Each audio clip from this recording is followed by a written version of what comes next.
जय हिंद दोस्तों, स्वागत है आपका मेरे YouTube channel Sohit defence academy में। दोस्तों, अगर आपने अग्निवीर जीडी का फॉर्म डाला है तो ये क्लास आपके लिए बहुत ज़्यादा जरूरी इंपॉर्टेंट हो जाएगी। तो दोस्तों, आप मेरे साथ बने रहिए और अग्निवीर की तैयारी करते रहिए। मैंने अग्निवीर जीडी का एग्जाम 2 बार निकाला है, लेकिन मेरा सिलेक्शन नहीं हो पाया किसी कारणवश। तो दोस्तों, उसी बेसिस पर मैं आपको ये मोस्ट इंपॉर्टेंट क्वेश्चन करा रहा हूँ, तो आप इनको नोट करते जाइएगा। और अगर आपको मेरी वीडियो पसंद आए तो आप मेरे चैनल को सब्सक्राइब कर लीजिएगा। चलिए चलते हैं बिना समय गवाए हुए प्रश्न नंबर 1 पे। तो ये रहा प्रश्न नंबर 1 आपके सामने।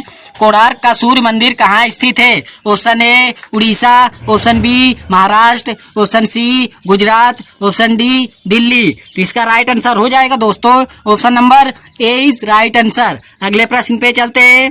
तो ये रहा प्रश्न नंबर 2 आपके सामने। कामाख्या मंदिर कहाँ स्थित है? Option A Punjab, option B Rajasthan, option C Assam, option D Tamil Nadu. तो इसका राइट आंसर हो जाएगा दोस्तों option number C is right answer. C इसका करेक्ट आंसर हो जाएगा।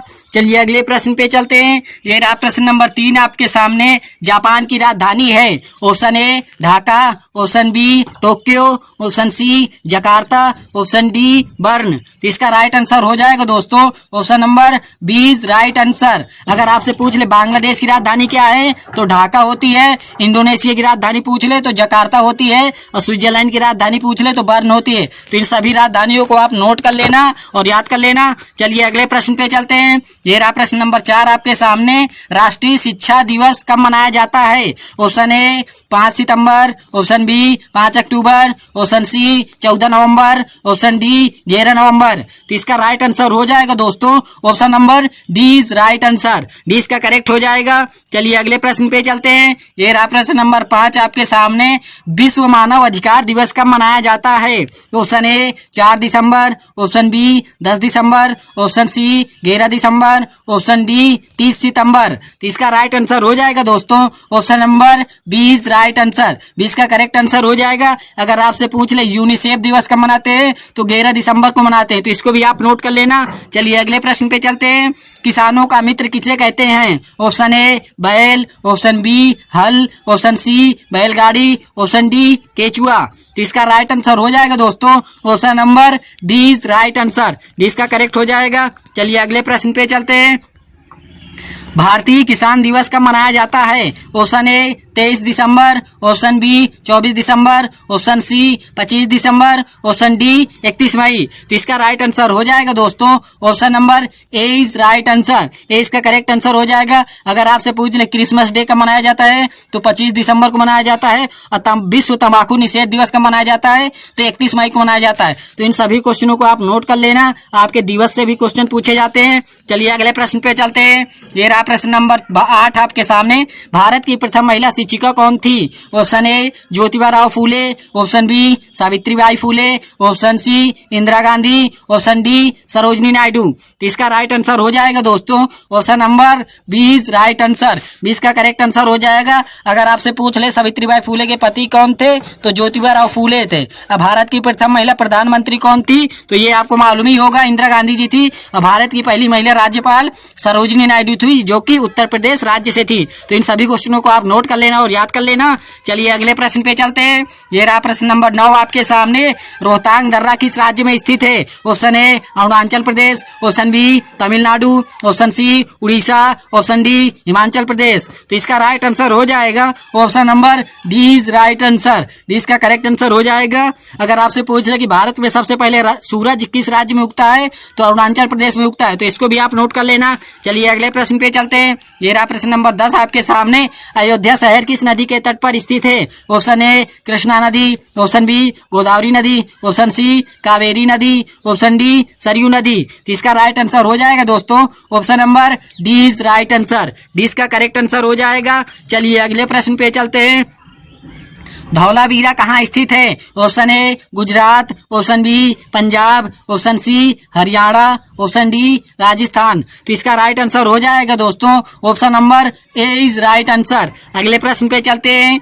ये रहा प्रश्न नंबर 12 आपके सामने। कालीबंगन किस नदी के तट पर स्थित है? ऑप्शन ए सतलज नदी, ऑप्शन बी गंगा नदी, ऑप्शन सी घग्गर नदी, ऑप्शन डी गोदावरी नदी। तो इसका राइट आंसर हो जाएगा दोस्तों option number C is right answer. C इसका करेक्ट हो जाएगा। चलिए अगले प्रश्न पे चलते हैं।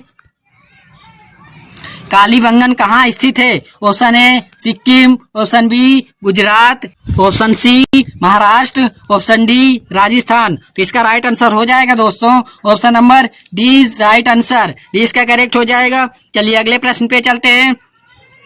कालीबंगन की खोज किसने की थी? Option A Dayanand Sahni, option B Dayaram Sahni, option C Pannalal Ghosh, option D Amalanand Ghosh. तो इसका राइट आंसर हो जाएगा दोस्तों option number D is right answer, D इसका करेक्ट हो जाएगा। चलिए अगले प्रश्न पे चलते हैं। ये रहा प्रश्न नंबर 15 आपके सामने।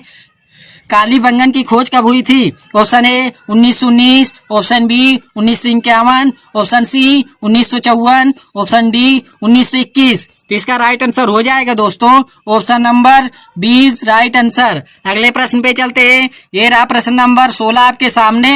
हड़प्पा सभ्यता की खोज किसने की? Option A Pandit Ravishankar, option B Ashok Ghosh, option C Kamalanand Ghosh, option D Dayaram Sahni. तो इसका राइट आंसर हो जाएगा दोस्तों option number D is right answer, D इसका करेक्ट आंसर हो जाएगा। दोस्तों अगर आपको ये क्लास बहुत ज्यादा फास्ट लग रही हो तो आप स्पीड धीमी करके भी देख सकते हैं, क्योंकि मेरा टारगेट है कम समय में आपको ज्यादा से ज्यादा क्वेश्चन करा दूं जो आपके एग्जाम से मोस्ट इंपोर्टेंट क्वेश्चन हो।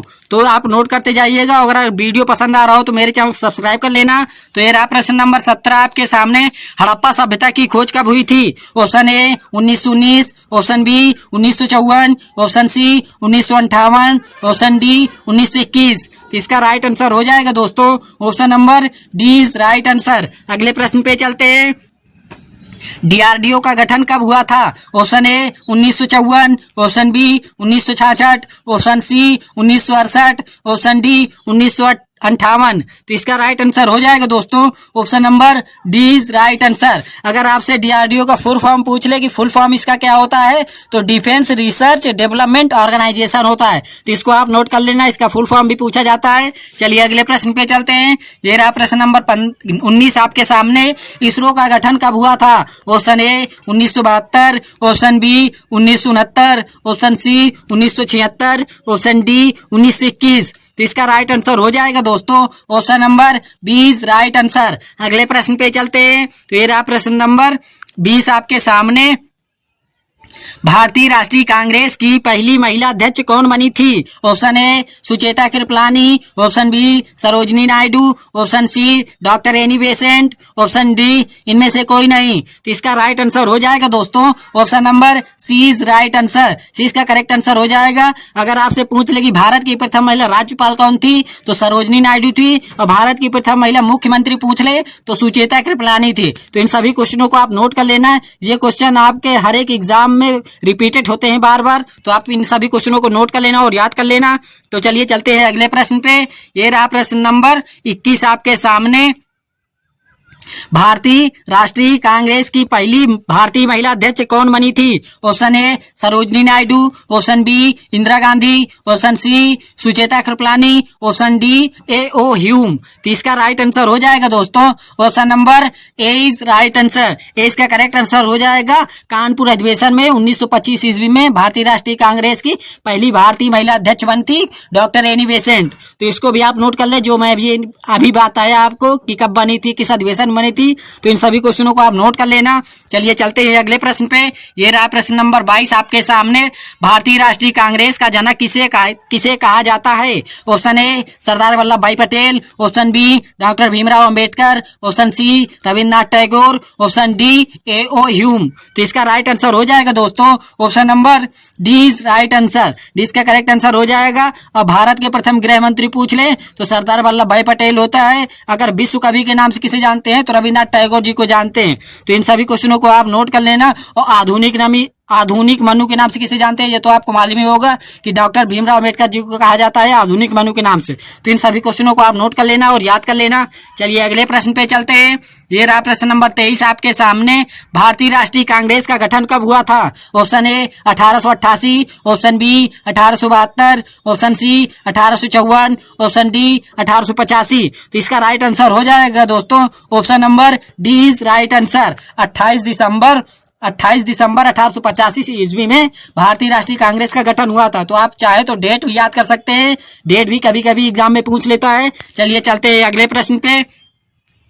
कथक किस राज्य का शास्त्रीय नृत्य है? Option A Kerala, option B Uttar Pradesh, option C Tamil Nadu, option D Assam. तो इसका राइट आंसर हो जाएगा दोस्तों option number B is right answer. अगर आपसे यहाँ पे कथकली लग जाता तो कथकली केरल का हो जाता। तो इसको भी आप नोट कर लेना। ये रहा प्रश्न नंबर 25 आपके सामने। सितारा देवी का संबंध किस शास्त्रीय नृत्य से है? Option A Kathak, option B Kathakali, option C Bharatanatyam, option D Kuchipudi. तो इसका राइट आंसर हो जाएगा दोस्तों option number A is right answer. A इसका करेक्ट आंसर हो जाएगा। अगर आपसे पूछ ले कथकली किस राज्य का शास्त्रीय नृत्य है तो केरल का है। भरतनाट्यम पूछ ले किस राज्य का शास्त्रीय नृत्य है तो तमिलनाडु का। और कुचिपुड़ी पूछ ले तो आंध्र प्रदेश का है, जिसे झावेरी बहने भी कहा जाता है। तो इन सभी क्वेश्चनों को आप नोट कर लेना। चलिए चलते हैं अगले प्रश्न पे। ये रहा प्रश्न नंबर 26 आपके सामने। सॉन्ग ऑफ इंडिया पुस्तक किसकी है? Option A doctor Annie Besant, option B Sucheta Kripalani, option C Sarojini Naidu, option D Indira Gandhi. तो इसका राइट आंसर हो जाएगा दोस्तों option number C is right answer. C इसका करेक्ट आंसर हो जाएगा। चलिए अगले प्रश्न पे चलते हैं। ये रहा प्रश्न नंबर 27 आपके सामने। भारत की पहली महिला राज्यपाल कौन थी? Option A Pratibha Patil, option B Sucheta Kripalani, option C Leela Seth, option D Sarojini Naidu. तो ये क्वेश्चन मैंने अभी आपको बताया था पहले क्वेश्चन पे। तो भारत की प्रथम महिला राज्यपाल कौन थी? सरोजनी नायडू थी। तो इसको आप नोट कर लेना। और कब बनी थी अगर आपसे पूछ ले तो 1950 ईस्वी में बनी थी, जो कि उत्तर प्रदेश राज्य की थी। तो इन सभी के नोट कर लेना। चलिए चलते हैं अगले प्रश्न पे। संयुक्त राष्ट्र संघ का गठन कब हुआ था?